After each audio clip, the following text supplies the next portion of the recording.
This is part 2 of 3 of Delegate Miyares' interview. Hope you enjoy! What qualities do you think a good delegate should have? I think your judgment. I'm a big believer in your life that let your yes be yes and your no be no. I think that is a wise counsel that you could find in Proverbs, and other people that have been here longer than I have told me as well. And I think that's just important. It's just let people know where you are. And sometimes, I tell people this all the time when they're talking about legislation, is I really want to see what's discussed in committee or even on the floor, because I'm one of those that likes to kind of, maybe it's a lawyer in me, I want to see both sides. I want to see both arguments and kind of give my best judgment of the best way forward. What did you do as the Commonwealth's Attorney of Virginia Beach? Because a unit in the Senate Page program, like the professional development, was local government, and we learned kind of about that. So I was wondering what you did. I was a prosecutor. We call them Commonwealth's attorneys in Virginia, and a lot of states call them district attorneys. It was one of the most enjoyable jobs I've ever done, prosecuting criminals.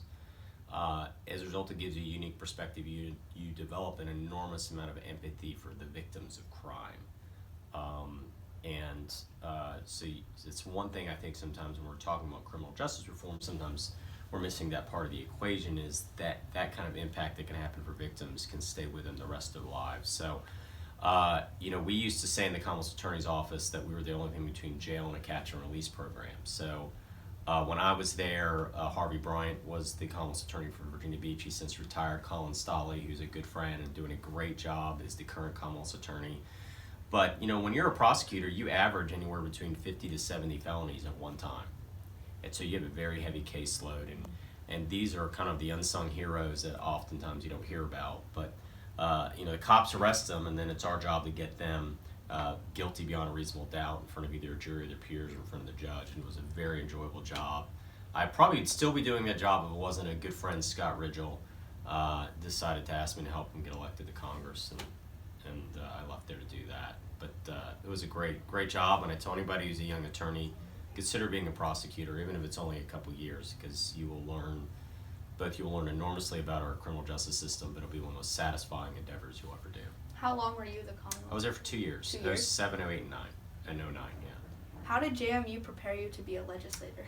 JMU, well, I think the main thing is relationships. I'm a big believer that your relationships investments is one of the smartest investments you can have. And so at James Madison, I was in the business school, so I learned a lot as a business administration. Got a bachelor's in business administration, so I enjoyed the business school. But I think the relationships, JMU is I know I'm partial. I think it's a great school. I had a great 4 years there. My twin brother went there as well. He had probably a great 5 years there. But JMU is a great, and I tell everybody who's looking at college, don't just go to the school that you think is necessarily the most prestigious academically. Go where you think is the best fit for you. And JMU was both financially a good fit for me, because it was a state school, but as soon as I got there, I just loved it. Had a great time.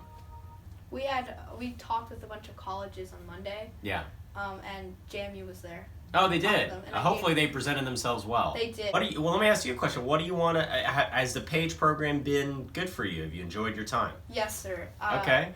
I wasn't too interested in politics before, and that's why I wanted to come here and learn more about it. And it has definitely opened up my eyes. That is great. So. That is great. Well, doing the people's business here, I think, is one of the most satisfying things. But I did not know about the Page program when I was your age, and I think you have such a remarkable insight of your age that I think that's great. So whatever you want to do, Godspeed on that for sure. Thank you. Hope you enjoyed part 2 of 3 of Delegate Miyares' interview. Also, thank you so much, Miranda Lewis, for filming this segment.